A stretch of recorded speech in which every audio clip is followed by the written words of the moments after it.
Recently, we took a look at some of the weird places that are in the Hoenn region, and today we'll be looking at some of the weird places in the Unova region. The interesting part about the Unova region is it spans between Pokemon Black and White as well as Black 2 and White 2, with the region having some differences between each game. For this video though, I'll be using footage from the Unova region as we know it in Black 2 and White 2. Most of these places are places you don't need to go through for regular gameplay, and some places you probably wouldn't normally find while playing through the game normally unless you knew exactly where to look. The first weird place in the Unova region is known as the Abyssal Ruins, located east of Undella Town. If you surf for a little bit to the east, you'll come across this patch of water which will let you use Dive, and if you use Dive, you'll be underwater in the Abyssal Ruins. If you enter the structure at the bottom of the water, it will lead you through a maze with certain spots in the wall with some weird writing symbols on it.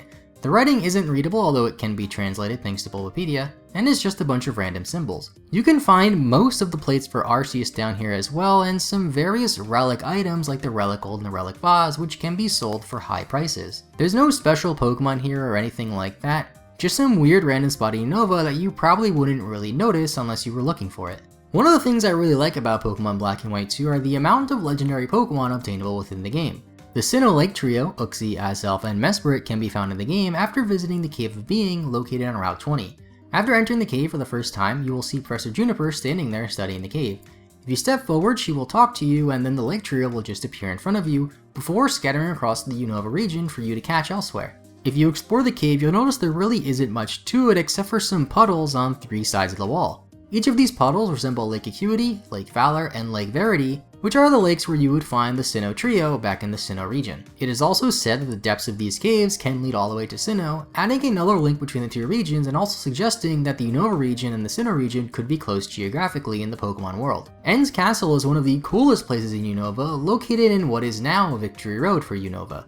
The castle itself is pretty run down, and after you visit it after beating the Elite Four, you'll be greeted by End himself. The most interesting room in the castle I can find is End's Playroom, also known as just End's Room, consisting of a half-court basketball court and even a rather large half-pipe. A lot of Pokemon regions have some sort of haunted building within them, like the Pokemon Tower in Lavender Town in Kanto or the old chateau located in the Sinnoh region. Unova's version of this is known as the Strange House. It is located east of Lentimas Town in Pokemon Black and White 2, although it's rather hidden away. After entering it, you will hear some ominous music and even notice that some of the furniture will start shaking and moving around. There's a few rooms and staircases you can enter, and each one you enter causes the furniture to move in different areas of the house, causing some of your pathways to be blocked off that previously weren't. There really isn't anything too special here, and there isn't really much of a reason to even come here. But one of the things I like about this strange house is it can be seen in the background of a Solosis and Duosion card from the Pokemon set Plasma Blast in the trading card game. Both of these Pokemon can be found in the strange house, although they're exclusive to White 2 version.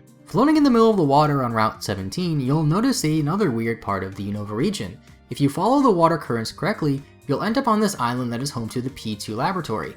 This is one of Team Plasma's labs, where they do some unknown research. If you have a Genesect in your party once entering the lab, you will receive the various drives used for your Genesect. You can also find the Dubious Disc inside of the lab, which is the item used to evolve Porygon 2 into Porygon Z, so in order to evolve your P2, you would have to go and visit P2 first. On my way trying to find the P2 lab for this video, I also managed to run into Crasher Wake, a gym leader from the Sinnoh region. I had no idea this would happen, and there's really no reason for him to even be here since he doesn't really do anything. I just thought it was pretty cool nonetheless to see an old face in a newer game. The final weird place in Unova I want to discuss is the Pledge Grove located north of Flossie Town. Unfortunately, I wasn't able to access this area in my game since I didn't complete the Black Tower, or White Tree Hollow if you're playing White or White 2 version, but there really isn't too much of this area besides a giant rock that is damaged. This is known as the Cut Rock, and if you go there and bring your Keldeo in your party, then your Keldeo will pop out, examine the rock, and try to learn the move Secret Sword, which can change it into its Resolute form. The markings on this rock are said to have been done by Cobalion, Verizon, and Terrakion, which have deep ties with Keldeo. And those are just some of the weird and more obscure places in the Unova region. Most of these are places you don't ever have to actually visit while playing through the regular story mode of Black and White 2, or Black and White 1 for that matter, and could even be missed yourself while you're playing through the game yourself. Let me know in the comments down below of any other weird places in Unova that weren't covered in this video, as well as any other weird places you might like from any other Pokemon region. If you enjoyed this video and made it this far, then consider leaving a like as it helps YouTube promote the video, which in turn helps my channel a ton, and subscribe so you don't miss any other future videos from this channel.